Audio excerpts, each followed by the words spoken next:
नमस्कार मित्रांनो, कसे आहात सगळेजण? आपण मागच्या व्हिडिओमध्ये बघितलं की ट्विन फ्लेम जर्नी म्हणजे काय आहे, शिवशक्तीची यात्रा म्हणजे काय आहे. जेव्हा DM म्हणजे डिवाइन मस्क्युलाइन आणि DF डिवाइन फेमिनाइन हे 3Dमध्ये फिजिकल ड्रीममध्ये भेटतात. त्यांच्यामध्ये चॅटिंग होती, त्यांच्यामध्ये एनर्जीचं एक्सचेंज होतं, गप्पा होतात, बोलणं होतं आणि ते दोघांना लहानपणापासून कुठे ना कुठे वाटत असतं की माझ्यामध्ये काहीतरी कमी आहे, एकटेपणा जाणवत असतो त्यांना. त्याच्यामुळं ते सारखे आपला दुसरा हाफ सोल जो आहे ते शोधण्यात लागलेले असतात. त्यांना त्यांचा हाफ सोल मिळालेला असतो. सोल लेवलवर त्यांना माहिती नसतं, ते ह्या भौतिक जगतामध्येच बघत असतात एकमेकाला. त्याच्यानंतर मग त्यांच्यामध्ये बबल फेज सुरू होतो. बबल फेज 1 दिवसाचा असू शकतो, 1 महिन्याचा असू शकतो, 4 महिन्याचा असू शकतो, 4 वर्षाचा असतो. डिपेंड्स त्यांच्या कर्मावर, कसे आहे कर्म काय नाही त्याप्रमाणे त्यांचा बबल फेज असतो. बबल फेज ट्विन फ्लेम जर्नीचे जे स्टेजेस आहेत त्याच्यातला एक महत्त्वाचा पार्ट आहे. ट्विन फ्लेम जर्नी शिवशक्तीच्या यात्रामध्ये ही डिवाइन गायडेड जर्नी असते. ह्या जर्नीमध्ये डिवाइनचा प्रत्येक ठिकाणी हात असतो. बबल फेजमध्ये सुद्धा डिवाइनचा हात असतो. प्रेम करायचं नसतं तरीही पण युनिवर्स किंवा डिवाइन प्रेम करायला भाग पाडतं दोघांना. मग हे प्रेम करतात. दोघांना असं वाटतं की अरे मी तर ह्या शोधामध्ये होतो. दोघांनाही असं वाटतं की मीच ह्या शोधामध्ये होतो. अशा पद्धतीनं त्यांचं बबल फेज सुरू होतं. मग नंतर याच्यामध्ये बबल फेजमध्ये एकमेकाला एकदम परफेक्ट पार्टनर वाटतात ते, की मला तर असाच पार्टनर पाहिजे होता. दोघांना पण वाटतं की मला पण असाच पार्टनर पाहिजे होता. मग ते लग्न झालेले पण असू शकतात, मॅरिड असू शकतात, अनमॅरिड असू शकतात, कोणी घटस्फोटित असू शकतं, कोणी विधवा असू शकतो, कोणी त्यांची मिसेस गेलेली असू शकते, कोणी पण कसं पण कोणत्याही पद्धतीमध्ये असू शकतं ह्या 3Dमध्ये. डिपेंड्स जे त्यांच्या कर्मानुसार.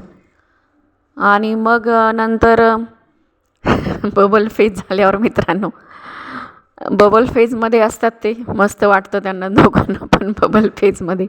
ही डिवाइनली गायडेड जर्नी आहे मित्रांनो. ह्याच्यामध्ये आपण आपल्या बुद्धीने काहीही करू शकत नाही. फक्त आपल्याला असं वाटत असतं की मी करतोय मी येतो त्याच्यामध्ये. ते दोघांना पण काहीच माहिती नसतं की आपण ट्विन फ्लेम जर्नीमध्ये आहोत किंवा शिवशक्तीच्या यात्रेमध्ये आहोत, आपण चोजन वन आहोत किंवा आपल्याला डिवाइननी चूज केलेलं असतं. ते त्यांना युनिवर्स करून घेतं, सगळ्या गोष्टी युनिवर्स करून घेतं, प्रेम करायला लावतं. ते प्रेम करायचं नसेल तरी प्रेम करायला लावतं युनिवर्स. मग नंतर सुरुवात होती डिवाइनची एंट्री. डिवाइन इंटरव्हेन्शन म्हणतात. डिवाइन हस्तक्षेप करतात त्याच्यामध्ये. डिवाइनची एंट्री झाल्यानंतर त्या दोघांमध्ये सुरुवात होती चेजर आणि रनरचा गेम. आता ह्याच्यामध्ये ह्या चेजर आणि रनरच्या गेममध्ये काय होतं मित्रांनो, की जो DF असती ना ती खूप इमोशनल असते. DF मग ती मेल बॉडीमध्ये, मी एनर्जीची गोष्ट करत आहे ना की मेल बॉडी फिमेल बॉडी, मी जेंडरची गोष्ट करत नाही. मेल बॉडीमध्ये पण फेमिनाईन एनर्जी असू शकते आणि फिमेल बॉडीमध्ये पण फेमिनाईन एनर्जी असते. फेमिनाईन एनर्जी जी आहे DF आहे ना, अजूनपर्यंत हे DF आणि DM बनलेले नसतात. हे फक्त मेल आणि फिमेलच एनर्जी असते ह्या दोघांमध्ये.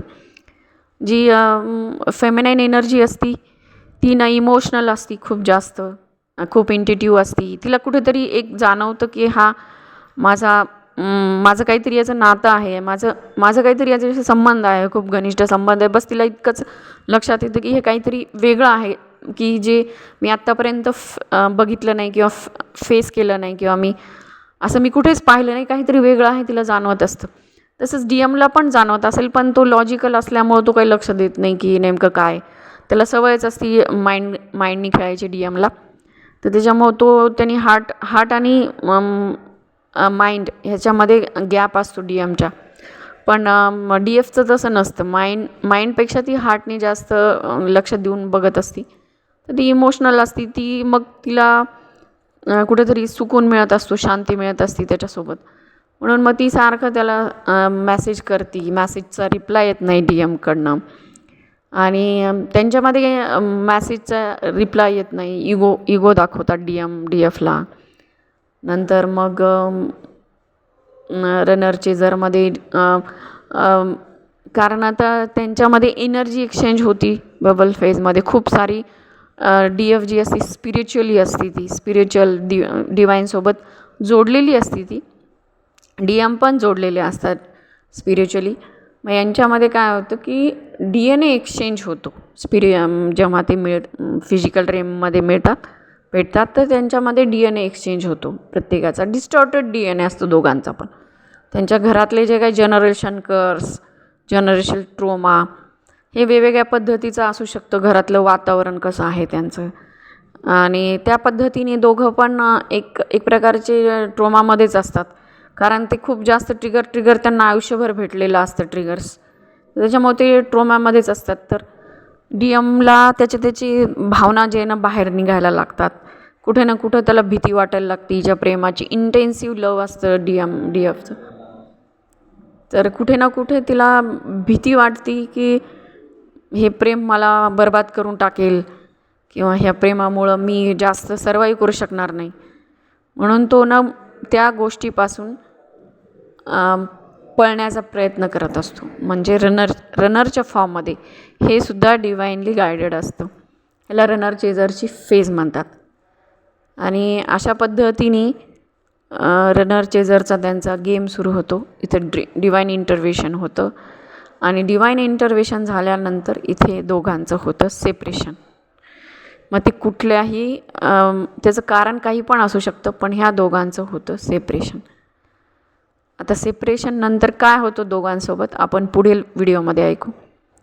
धन्यवाद मित्रांनो. तुम्ही माझे व्हिडिओ बघताय, माझे व्हिडिओ ऐकताय. मी हे सोल पर्पज म्हणून करत आहे, तर मला भरभरून प्रतिसाद द्या.